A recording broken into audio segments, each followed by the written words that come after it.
What is the power system in One Punch Man? As a guy who mostly watched shonen anime and read shonen manga, I'm used to expecting a power system whenever the story revolves around battle and fighting. But One Punch Man is technically categorized as a seinen anime, but most of the audience implicitly treat it like a shonen, just because it's fight focused. But it's pretty evident from all the gore and sometimes nudity we see from One Punch Man tells us that it's definitely a seinen anime. In case you don't know the difference, seinen is targeted to a bit more mature audience compared to shonen. If you know Japanese a little bit, it's literally in the name. Shonen means boy and seinen means young man.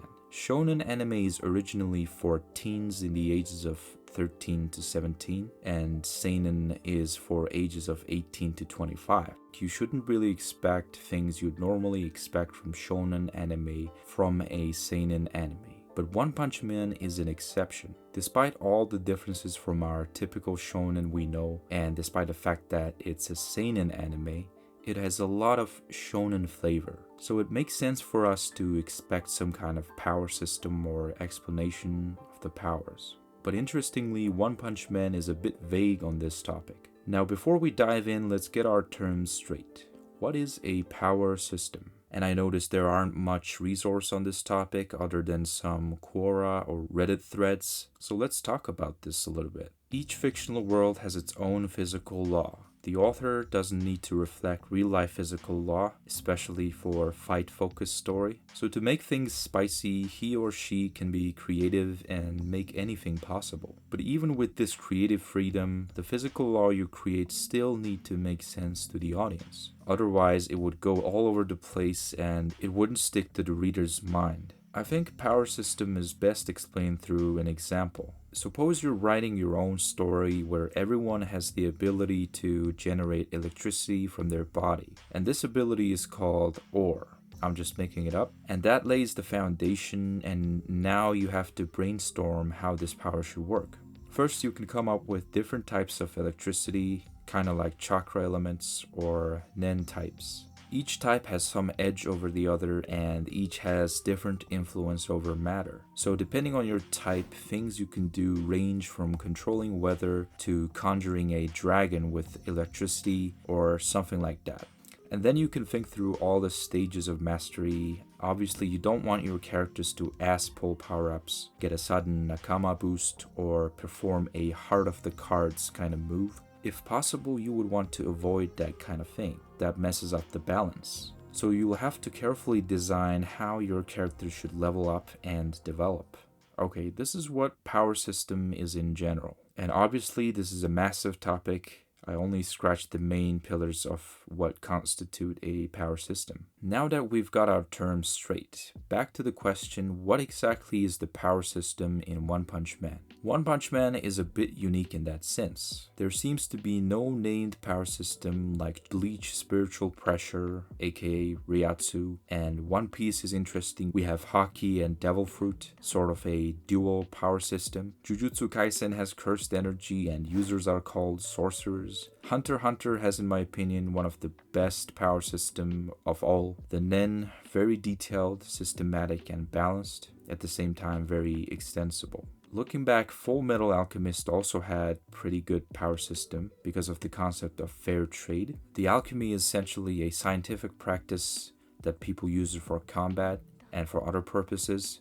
But no matter what you do, no matter who you are, you must abide by the rules of alchemy. And Dragon Ball has Ki, perhaps the most linear power system. The more Ki you have, the stronger you are. But it's worth mentioning, lately, the idea of Ultra Instinct has changed things a little bit, but at its core, it's still the same. So as you can see, all of them got a named power system, but apparently there isn't one in One Punch Man. That may be related to the fact that One Punch Man is a superhero story. It adopted a lot of things from Western comics like Marvel and DC.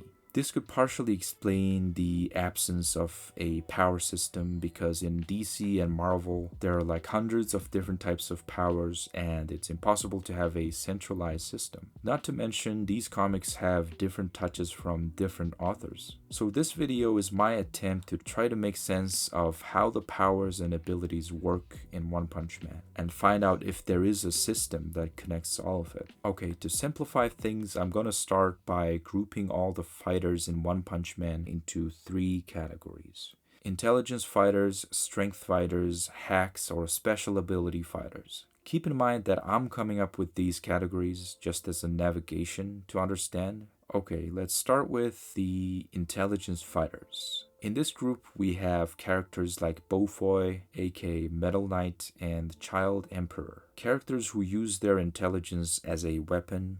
Their intelligence is maxed out so they can use technology to make up their weak areas. They're so good that they've built themselves a firepower that allowed them to rise to the level of S-class heroes. On their own, without tools and gadgets, physically these characters are just a regular human beings. And I don't think it stops on Bofoy and Child Emperor. I'm pretty sure there will be more characters with the same style. Second, we have strength fighters. Most characters will fall into this group. Characters like Tank Top Master, Metal Bat, Darkshine, Atomic Samurai, Flashy Flash, Bang, and every other hero who uses their physical prowess for fight. Even Saitama himself is in this category. They can improve by training martial arts, weight training, and cardio, and pretty much anything physical. Lastly, we have the hacks or special ability users. Perhaps the rarest of them all. In this category, we have characters like Tatsumaki, Psychos, Fubuki, Zombie Man, and A-class hero Green, who controls plants, fall into. They use special abilities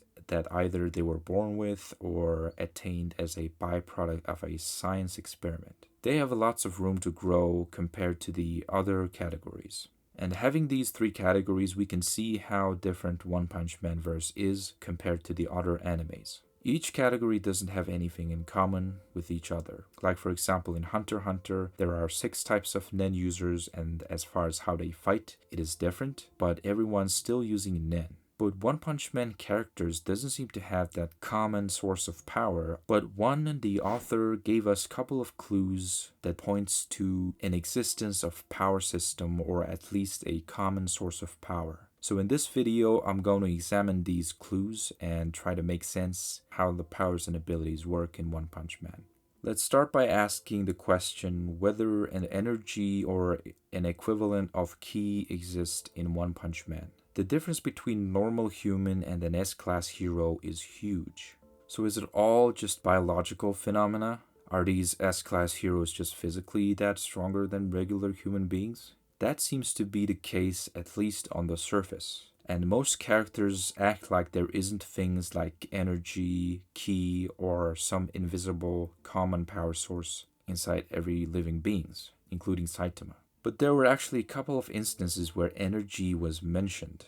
If you remember what Boros said right before his fight with Saitama, he said he felt immeasurable energy from Saitama after feeling the presence that he is approaching. So is he saying that there is in fact energy in all living beings? Or Saitama has it because he's strong? Another instance was where Atomic Samurai said after seeing Platinum Sperm transform, his ki is immense. So maybe this was a translation error, which in the original Japanese version, Atomic said energy, but it was translated as ki, maybe. But regardless, I think both Atomic and Boros are referring to the same thing. So you could argue that based on this, energy exists in living beings in One Punch Man verse. But the odd thing is, other than Boros and Atomic, no other character ever mentioned about this. And these scenes were so trivial and easy to ignore. If there was a power system, the author would try to pull our attention to these scenes, and perhaps there would be more explanations to it. But there aren't any efforts from the author that he's trying to communicate any kind of power system or common source of power. Or maybe it's not yet, he wants to reveal later.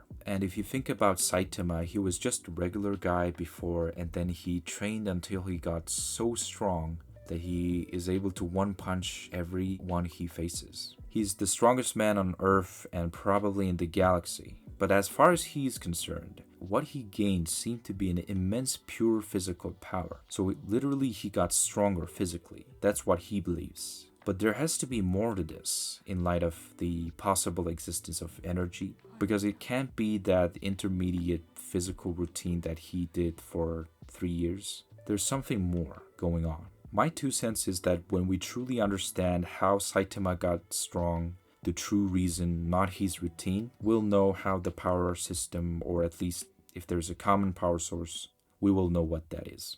Next clue we have is the concept of limiter. This concept was first introduced by Dr. Genus. For all his life, he strived to create the strongest form of being. He was quite successful by producing strong creatures like Carnage Kabuto, who was at least mid-dragon level. But after seeing Saitama absolutely decimate his strongest creation with one punch while worrying about a discount at a supermarket, he came to realization that no amount of artificial process can produce what Saitama has achieved naturally. This led Genus to believe that there exists a limiter in all living beings, and Saitama is the one who broke that limiter. He discovered that no matter how much a living being works hard to improve physically, there's always a ceiling that soon it'll hit. This is for survival purpose, because without a limit, overabundance of power takes toll on the user, resulting in loss of control and potentially destruction of itself. So it's sort of a biological safety mechanism that God has set. And this is what he calls the limiter. He further explains that humans turned to monsters are evolved into much stronger new form, but they still retain their limiters. The existence of monsters leads to another interesting clue. Negative emotions go so far that it starts to mutate humans on cellular level, and the result is monsterization. But humans that become monsters this way still retain their limiters. They powered up significantly, they've changed physically, but they're still bound by their born limiters. So this almost seems like in One Punch Man verse, willpower and psychological state can affect physical world and manifest. And the monsterization is the evidence to prove that.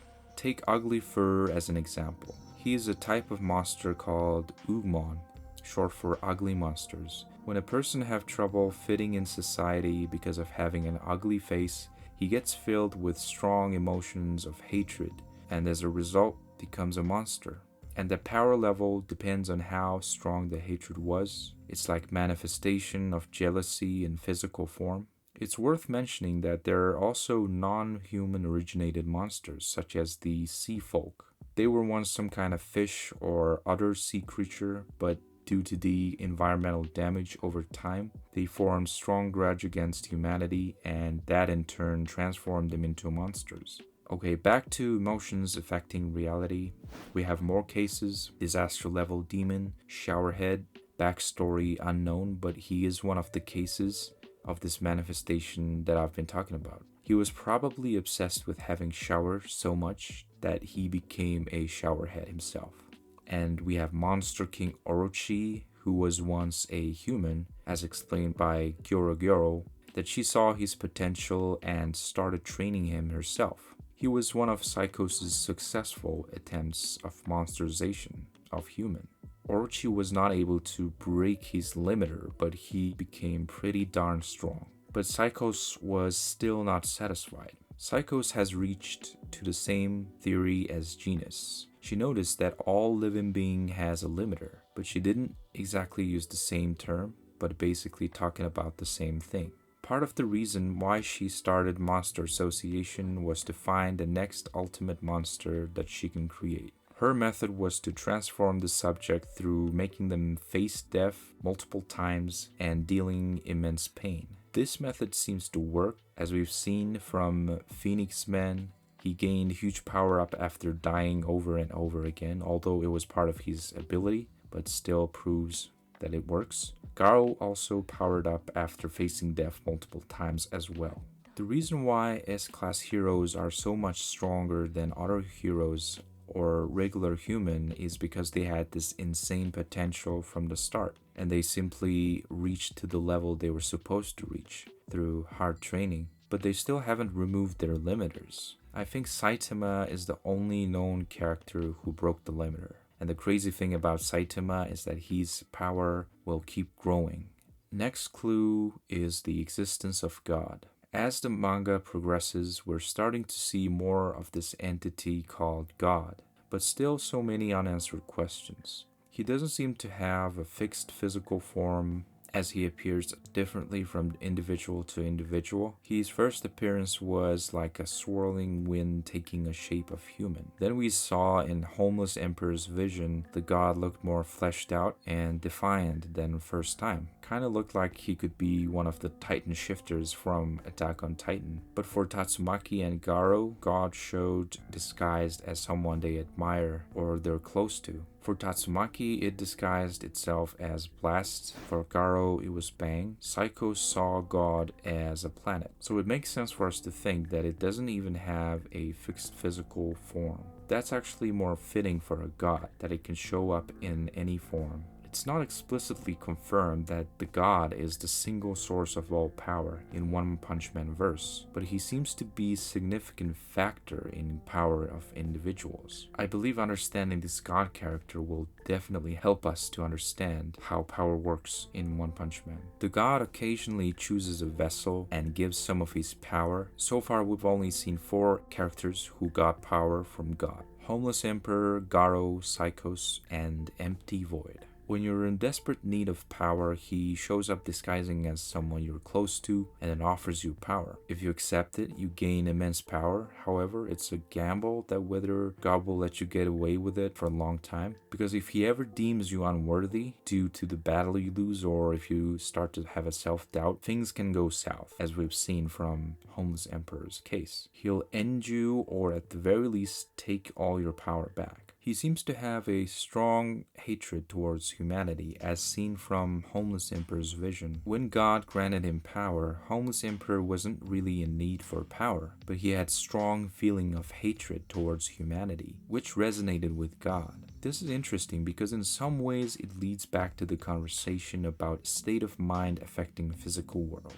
Maybe it explains how characters get power. Maybe there's other god who is not evil, and Saitama resonated with that god with his willpower. Okay, back to Homeless Emperor's vision. After losing to a fight, Homeless Emperor got his power taken by God and also lost his life. It was like God siphoned out his life force along with his power. He was just a regular guy with no special abilities or physical strengths. Yet God granted him the ability to manipulate energy orbs, and he jumped up to threat level dragon. You can see from here how strong this god really is. Seeing just tiny amount of his power can cause power jump like that. But at the end, it's kind of like high risk and high reward deal. There are 2 ways to communicate with this god. Either he reaches to you when he deems you worthy enough, or you find one of these mysterious cubes that are able to connect with it. Blast has been collecting these cubes in an effort to keep everyone from being influenced by God. Been on a mission to fight against God in any way he can.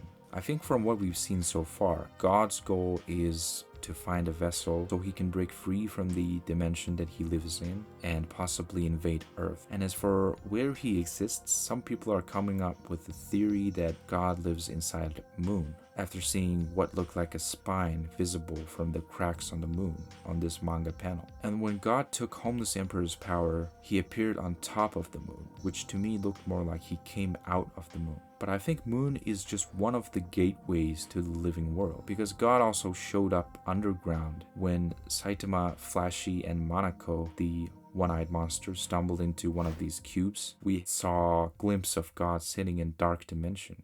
Okay, given everything I've talked about, I conclude that there isn't dedicated power system in One Punch Man at this time. I think it's like that on purpose, because by having no power system, the author can come up with any kind of ability and he can power up his characters as much as he wants. That means Saitama can power up as much as he wants him to. So basically, Saitama's power level equals how long the author will continue One Punch Man. In every other anime, having overpowered main character that has so much gap from the other characters wouldn't work. At least it would be very difficult to make it work. But One Punch Man has this strange charisma that no other anime has. It makes it work. It makes this ridiculous setup work. And that's the whole point of One Punch Man. Saitama's power is ridiculous, and that's the whole point. However, if not power system, there could be potentially a source of all power. Depends on what this god character will play out in the future.